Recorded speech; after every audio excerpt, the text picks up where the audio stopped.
Assalamualaikum warahmatullahi wabarakatuh. Perkenalkan, saya Abdul Aziz dari kelompok 9 yang akan mempresentasikan pembinaan akhlak dalam Islam bagi generasi milenial. Kami dari kelompok 9 yang beranggotakan saya termasuk Abdul Aziz dan Tiko Febrian. Oke, berikutnya lanjut kita mulai presentasi. Pada kali ini kita membahas mulai dari definisi akhlak, jenis akhlak dalam Islam, kemudian membentuk generasi milenial yang berakhlak mulia, lalu yang terakhir adalah kesimpulan. Selanjutnya yang pertama yaitu definisi akhlak. Akhlak berasal dari bahasa Arab, arti dari kata huluk yang berarti tingkah laku, tabiat atau budi pekerti. Secara istilah, akhlak yaitu sifat yang dimiliki seseorang telah melekat dan biasanya akan tercermin dari perilaku orang tersebut. Akhlak sebagaimana diterangkan Imam Al-Ghazali dalam kitab Ihya Ulumuddin merupakan suatu perangai yang menetap kuat dalam jiwa. Karakter akhlak dalam jiwa itu timbul lantaran perbuatan-perbuatan tertentu yang dilakukan setiap orang. Kata akhlak juga disebutkan dalam firman Allah Subhanahu wa taala. Bismillahirrahmanirrahim. Inna akhlafnahum bi khalisatin zikrat dar, yang artinya sesungguhnya kami telah mensucikan mereka dengan menganugerahkan kepada mereka akhlak yang tinggi, yaitu selalu mengingatkan kepada umat manusia kepada negeri akhirat. Lalu berikutnya jenis akhlak dalam Islam. Macam-macam akhlak dalam Islam. Yang pertama yaitu akhlakul mahmudah. Akhlakul mahmudah atau disebut dengan akhlak yang terpuji merupakan salah satu golongan macam-macam akhlak yang harus dimiliki setiap umat muslim. Adapun contoh macam-macam akhlak tersebut diantaranya sikap rela berkorban, jujur, sopan, santun, tawakal, adil, dan sabar, serta dan lain sebagainya.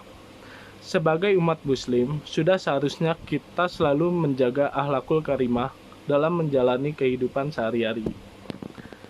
Lalu nomor 2 yaitu akhlakul mazmumah. Akhlakul mazmumah atau akhlak tercela merupakan salah satu tindakan buruk yang harus dihindari setiap manusia. Hal ini harus dijauhi karena akhlakul mazmumah dapat mendatangkan mudarat bagi diri sendiri maupun orang lain. Contoh dari macam-macam akhlakul mazmumah yaitu sombong, iri, dengkir, takabur, aniaya, gibah, dan lain sebagainya. Sebagai orang muslim, sudah seharusnya kita menghindari akhlakul mazmumah atau akhlak tercela. Setiap umat muslim dianjurkan untuk memiliki akhlakul mahmudah atau akhlak yang terpuji. Bagi seseorang yang memiliki sikap tersebut, maka dapat mendatangkan manfaat bagi kehidupan sehari-hari maupun di akhirat nanti. Berikut ini beberapa manfaat macam dari akhlak terpuji. Yang pertama, dicintai Nabi Muhammad SAW. Keutamaan memiliki akhlakul karimah yang pertama ialah dicintai Rasulullah SAW. Disebutkan dalam sebuah hadis, seorang muslim yang memiliki sifat terpuji maka menjadi orang yang dekat dengan Nabi Muhammad SAW. Sebagaimana dalam hadis berikut ini, Rasulullah SAW bersabda, orang yang paling saya cintai dan paling dekat dengan tempat saya kelak di hari kiamat adalah mereka yang memiliki akhlak mulia. Sementara orang yang paling saya benci dan tempatnya paling jauh dari saya kelak di hari kiamat adalah mereka yang keras dan rakus, suka menghina dan sombong. Hadis riwayat Tirmizi. Nomor 2. Berat timbangannya di hari kiamat. Seorang muslim yang memiliki sikap akhlakul karimah di hari akhir kelak akan diselamatkan oleh Allah Subhanahu wa taala. Selain itu, setiap muslim yang memiliki akhlakul karimah juga dapat mencapai derajat seperti seseorang yang berpuasa dan sholat. Hal ini sebagaimana dalam sebuah hadis Rasulullah SAW bersabda, Tidak ada sesuatu amalan yang diletakkan dalam timbangan lebih berat dari akhlak mulia. Sesungguhnya orang yang berakhlak mulia bisa menggapai derajat orang yang rajin berpuasa dan rajin sholat. Rawahu Tirmizi. Nomor 3, mendapatkan jaminan surga. Seseorang yang berakhlakul karimah mendapatkan jaminan dari Rasulullah Shallallahu Alaihi Wasallam akan mendapatkan sebuah rumah di surga. Dari Abu Umamah radhiyallahu anhu, Rasulullah Shallallahu Alaihi Wasallam bersabda, "Saya menjamin sebuah rumah tepi surga bagi orang yang meninggalkan debat sekalipun ia benar, dan sebuah rumah di tengah surga bagi orang yang tidak berbohong sekalipun hanya bergurau, dan rumah di atas surga bagi orang yang mulia akhlaknya." Hadis riwayat Abu Daud. Lanjut ya, nomor 4, mendapatkan kedudukan tinggi di akhirat. Di akhirat kelak, seorang muslim yang pada masa hidupnya berakhlakul karimah akan mendapatkan kedudukan yang tinggi karena akhlak dan budi pekerti yang ia miliki. Dalam sebuah hadis Rasulullah Shallallahu Alaihi Wasallam bersabda, "Tidak ada kemelaratan yang lebih parah dari kebodohan, dan tidak ada harta atau kekayaan yang lebih bermanfaat dari kesempurnaan akal. Tidak ada kesendirian yang lebih terisolir dari ujub atau rasa angkuh, dan tidak ada tolong-menolong yang lebih kokoh dari musyawarah. Lalu tidak ada kesempurnaan akal melebihi pencernaan yang baik dan matang, dan tidak ada kedudukan yang lebih tinggi dari akhlak yang luhur. Tidak ada wara yang lebih baik dari menjaga diri atau memelihara harga dan kehormatan diri, dan tidak ada ibadah yang mengesankan dari tafakur atau berfikir, serta tidak ada iman yang lebih sempurna dari sifat malu dan sabar." Hadis riwayat Ibnu Majah dan At-Tabrani. Lalu berikutnya membentuk generasi milenial yang berakhlak mulia, yang akan dijelaskan oleh Riko Febrian. Silakan Riko Febrian. Baik, terima kasih Ajis. Melanjutkan dari penjelasan sebelumnya, saya akan coba menjelaskan terkait membentuk generasi milenial yang berakhlak mulia.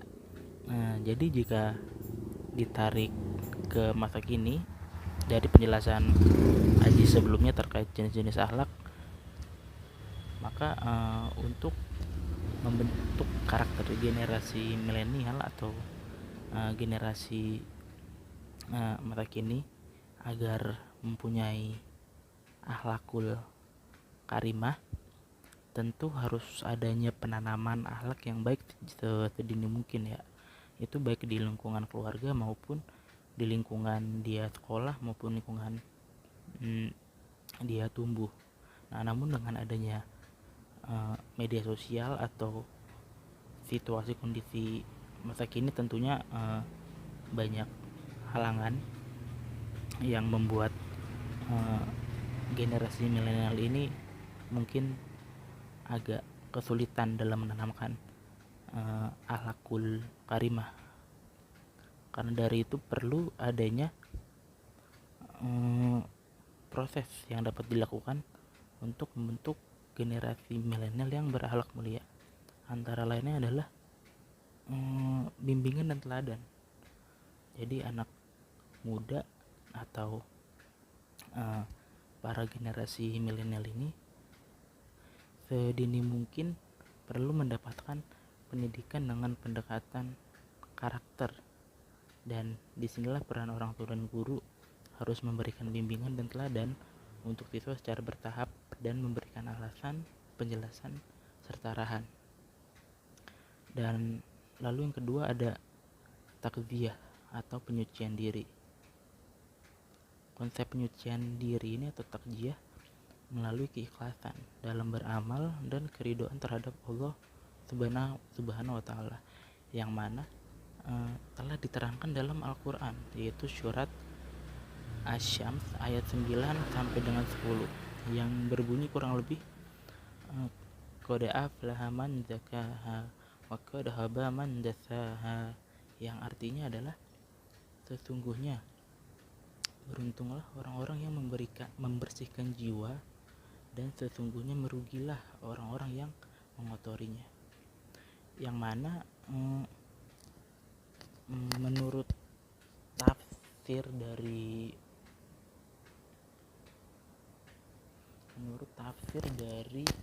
As-Sa'di atau Syekh Abdurrahman bin Nasir As-Sa'di, beliau adalah pakar tafsir dari abad ke-14, yang mengatakan bahwa sungguh beruntunglah orang yang menyucikan jiwa itu.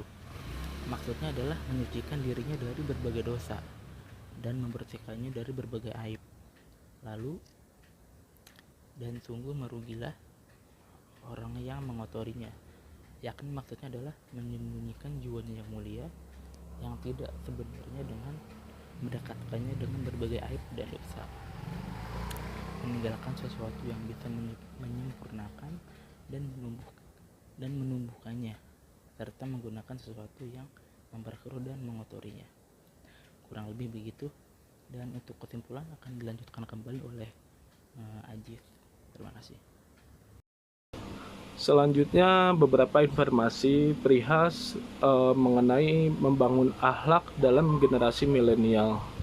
Sebelum masuk ke kesimpulan, beberapa informasi untuk membangun akhlak dalam generasi milenial. Cara menanamkan akhlak sosial yang baik dalam bersosial media pada era milenial.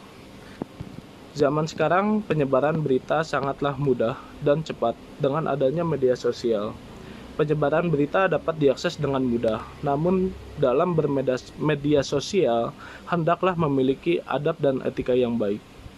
Agama Islam mengajarkan umatnya agar selalu mengutamakan perbuatan baik dalam setiap sisi kehidupannya. Dapat diartikan bahwa ada batasan-batasan bagi umat Islam dalam menggunakan sosial media dengan bijak. Berikut merupakan beberapa adab dan etika yang dapat diterapkan dalam bersosial media.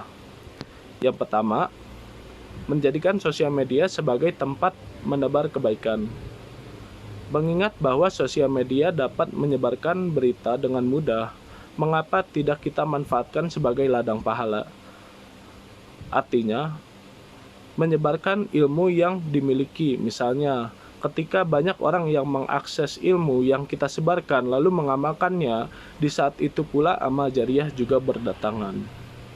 Lalu yang kedua, mengingat adanya CCTV pada kedua bahu, yang artinya adalah dengan sepenuhnya menyadari bahwa semua akan diperhitungkan di akhirat, dapat menjadi pengontrol utama dalam mengendalikan perilaku.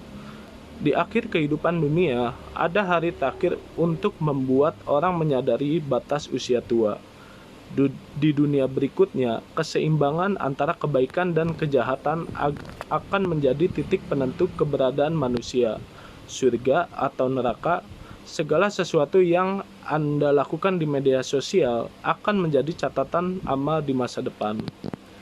Lalu yang ketiga, mencari fakta terkait berita yang tersebar. Yang dimaksud ini adalah untuk mencapai penetapan fakta, umat Islam perlu mengkonfirmasi dan memverifikasi kebenaran fakta sehingga tidak ada tuduhan dan fitnah. Lalu yang terakhir, tidak menebar fitnah, kebencian, dan hal-hal negatif. Yang dimaksud ini adalah semua umat Islam hendaknya menghindari mengunggah atau berbagi foto dan video yang mengandung pose vulgar dan konten pornografi, bergembira, mengeluh, atau berdoa di media sosial. Lalu kemudian yang kesimpulan, berdasarkan penjelasan sebelumnya, maka karakter disimpulkan bahwa dalam membentuk karakter generasi milenial yang berakhlak mulia, diperlukan juga penerapan pendidikan kepribadian yang dapat dilakukan dengan beberapa hal menyesuaikan dengan kondisi dan situasi, serta konteks guna membentuk generasi milenial yang berakhlak mulia. Sekian berikut untuk penjelasan membangun akhlak dalam generasi milenial dari kelompok 9 oleh saya Abdul Aziz dan Tiko Febrian. Sekian, terima kasih. Wassalamualaikum warahmatullahi wabarakatuh.